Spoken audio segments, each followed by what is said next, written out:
Please welcome to the stage Matthew Shear. First, I just want to acknowledge that Amanda Peet isn't here, so you can leave if that's why you showed up. She has a real family situation. She really wanted to be here, and so, you know, she's sad to not be here. So, Matthew, where did the idea for the story come from? The story kind of came from, the kernel was, I had a vision of a man in a bookstore having a panic attack. In the script, it was in the self-help section. And that's kind of how it, started to unfold. Soon I sort of found the babysitting and acting sides of it, which are the twin pillars of my life. In a way, I'm a father of 2 young kids now, and I'm an actor. And yeah, so I really just kind of went from that first sort of image, and this is what happened. You've acted in quite a few movies. You've been in a number of Noah Baumbach films. Had you always wanted to direct, or what made you want to direct a film? It's hard to believe this is your first feature film writing and directing. So, thank you. I've always been into directors. I honestly didn't know that I wanted to direct until this film. I wrote the script before I knew that I wanted to try and direct it, and I wrote the script before I even cast myself in it, and that comes from trauma, around being an actor. You never get the parts you want, but this project really was like a kind of opening in the fabric of the universe. I just kind of saw a path to doing a bunch of things that I didn't know I could do. And do you think you'd like to direct more? I do, yes. I really loved it. It was an experience that at first terrified me beyond probably anything I've ever undertaken. Showing up on the first day of pre-production, you can ask my wife, that panic attack was nothing. And when I got there, I just released, and it just was okay, and I loved it. And you have the cast is absolutely amazing, some very heavy hitters. Can you talk about finding the actors who ended up being in the film? Did you have people in mind, things like that? Yeah, I didn't really have anyone in mind except Judd Hirsch. Ordinary People is a all-time favorite of mine, and he, it is, and he and I talked about this. It's a very different character, the one he plays in this film. Specifically, he's a sort of psychiatrist who prescribes drugs in this movie, and he's a real psychodynamic therapist in Ordinary People. But anyway, yeah. So I had him in mind, but other than that, we had a whole casting process, and Amanda Peet was one of the first people I thought of for the part. Writing it, I didn't have a picture of an actor, but once I thought about Amanda in it, it was it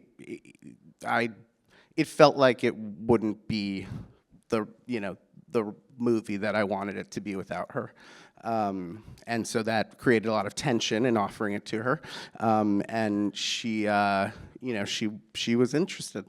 And then when Amanda came on, a lot of the other actors sort of start to fall in.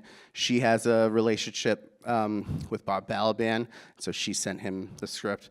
Also, she's an old friend of Alessandro Nivola's. She sent him the script, so that kind of thing. Holland Taylor's an old friend of hers, so she brought a bunch of people in. I mean, she's really amazing in this, so please tell her how much the audience loved her. I will. Yeah.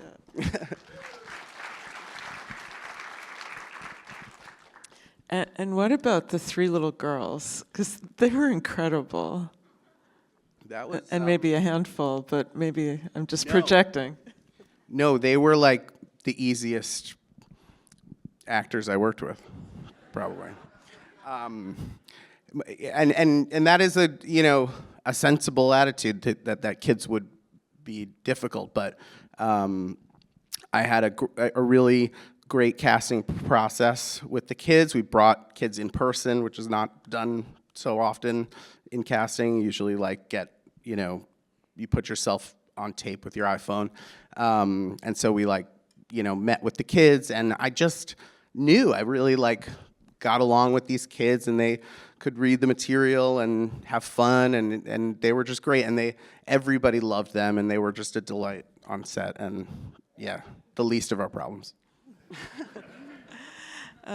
It has such a New York-y feel to it, of course, and I think that many of the actors are New York-based. Do you think it brought a certain flavor to it?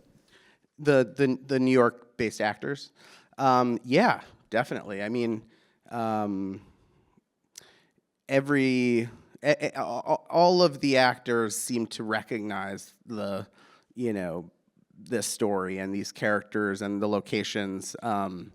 And a lot of them, Andrea Martin and Judd Hirsch, Balaban, they all know each other and go way back. And when we were shooting the big Shabbat dinner scene, one of the challenges was that they all got along too well. It was I had to sort of rein them in and sort of get them to do their their coverage and stuff. But that energy and loose familiarity from being in New York and for all these years, I think added a lot. That dinner scene must have been very complex to shoot. Can you tell us about it a little bit? Yeah, it was complicated, and we shot it in one day, which is not a lot of time, and it was just sort of we got very lucky with all of the performances. Just everybody was bringing an amazing amount of sort of artistry to each take, and we didn't have to do a lot of takes, and we choreographed the whole thing beforehand, my cinematographer and I, to just see if we could, get just everything we absolutely needed. And then our great editor, Ian Bloom, who I think is here. I didn't see him, but he is. Oh, yay. When he gave me the editor's cut of the film, the first assembly of the film, that scene was, it not as refined as it is, but it worked, and I was just stunned. And he did an incredible job. It was, one of the great working relationships on this film. And was there ad-libbing around that dinner table, or were people sticking to your script pretty much? For that scene, there was not much ad-libbing. And in general, there wasn't a lot of ad-libbing. Amanda and I definitely ad-libbed for the audition scene where I'm putting her audition on tape. And so we had a lot to work with for that. And there were a couple other scenes where we improvised, but that wasn't the norm. And I think one of the most painful scenes is the basketball game. Can you talk about that a little bit? Can you talk about why it was painful?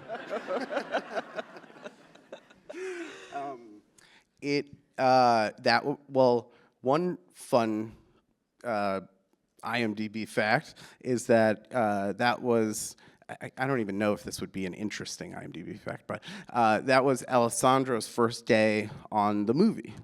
So, I'd met him once, but I hadn't worked with him yet, so it was a very sort of physical and fun scene to sort of get started with. And yeah, he and this was true of his sort of work in the whole movie was, he brought an incredible commitment to that character and was sort of dead serious about it, with an incredible sort of kind of mocking sense of humor about the man, and I feel like that scene is a great example of, how that sort of intensity is very funny, but also kind of sad. And I think the opening scene and the closing scene are really magnificent and really moving. Had they always been in place, or did the structure evolve as the project went along? Do you mean the bookstore scene? The bookstore scene and the diner Coffee scene? Yeah, that was always in the script. And yeah, thank you for saying that. Can you tell us what plans lay in store for the film? I can. The film will have a theatrical, will be distributed theatrically. You can clap. Please clap. It's a big deal.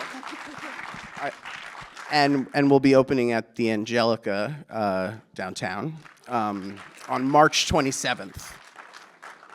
That's great. Well, congratulations, and Yeah. thank you so much. Thank you, and thank you so much for having the film. This was, an honor and a thrill.